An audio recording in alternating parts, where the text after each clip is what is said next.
Сәлеметсіздер ме, оқушылар? Сіздерге сабақ беруші Серікбаева Зейнегүл Орасмаханбетқызы. Бүгін балалар, біз сіздермен «Мен жастарға сенемін» деген Мағжан Жұмабаевтың өлеңімен танысамыз.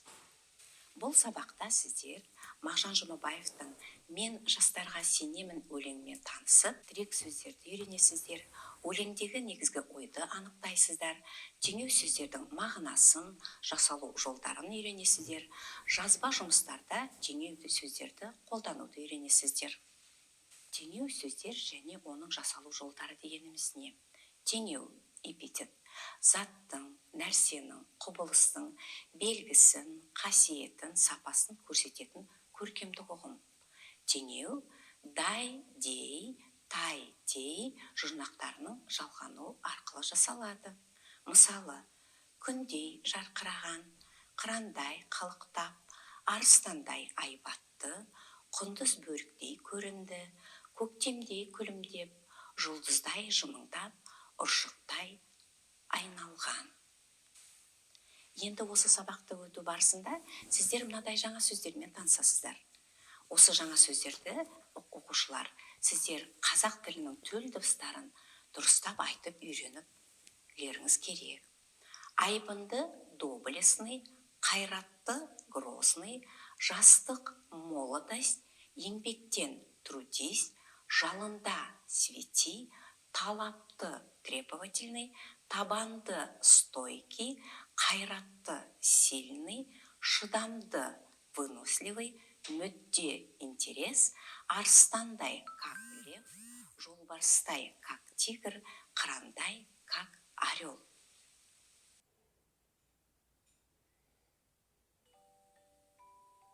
Арыстандай айбатты, жолбарыстай қайратты, қырандай күшті қанатты, мен жастарға сенемін. Көздерінде от ойнар, сөздерінде жалын бар, жаннан қымбат оларғар, мен жастарға сенемін. Мен сенемін жастарға, алаш атын аспанға, шығарар олар бір таңда, мен жастарға сенемін. Алан, бұл қандай өлең? Ақын Мағжан Жұмабаевтың «Мен жастарға сенемін» өлеңі. Қызық, Мағжан ата өлеңді неліктен «Мен жастарға сенемін» деп атаған? Ақын «Мен жастарға сенемін» дей отырып, жастарды айбатты, қайратты, талапты, шыдамды, табанды болуға шақырған. Түсінікті. Алаш атын аспанға, шығарар олар бір таңда деген жолдардың мағынасын енді түсіндім. Жастарға артылар сенімде міндетте көп екен. Елдің туын биік ұстау керек екенін айтқысы келгендей. Дұрыс айтасың, Мағжан ата жастарды табысты еңбектенуге шақырып, ел мүддесін естен шығармауын баса айтқан. Иә, мысалы, Димаш Құдайберген жас әнші болса да, бір таңда Қазақстанды бар әлемге танымал етті. Шетелдіктер оның әндері арқылы қазақ тілін үйреніп жатыр. Дәл солай, жастар өнерде, ғылымда, еңбекте үздік нәтиже көрсететін болса, қазақ елін әлем танитын болады.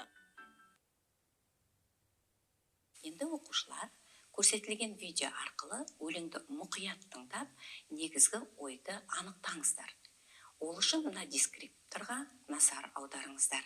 Тірек сөздерді түсінулеріңіз керек, өлеңдегі негізгі ойды анықтауларыңыз керек, және теңеу сөздерді табуларыңыз керек. Дұрыс айтасыздар, оқушылар. Мағжан Жұмабаев жастарды айбатты, қайратты, талапты болуға шақырған. Енді сабақта түсінгендеріңізді тексеру үшін мына тапсырмаларды орындап көріңіздер. Бірінші тапсырма бойынша мына сөздермен сөйлем құрастырыңыздар. Айбатты, қайратты, қанатты, сенемін. Бұл тапсырманы орындар алдында мына дескрипторды қараңыздар.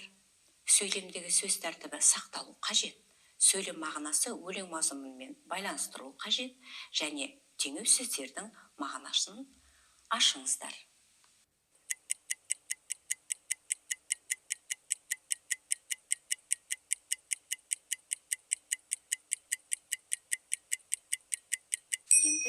өздеріңіздің орындаған тапсырмаларыңызды тексеріп тиянақтаңыздар.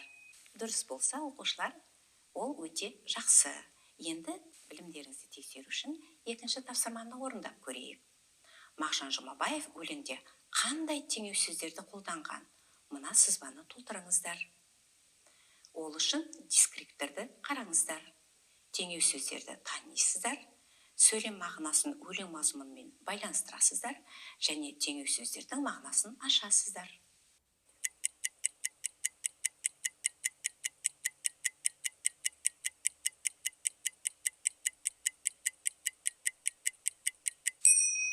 Дұрыс жауап.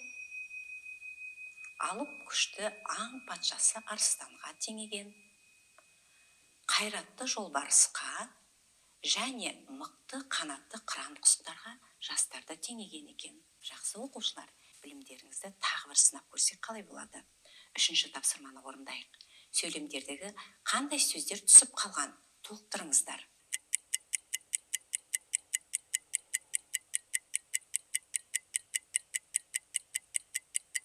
Арыстандай айбатты, жолбарыстай қайратты, қырандай күшті қанатты, мен жастарға сенемін.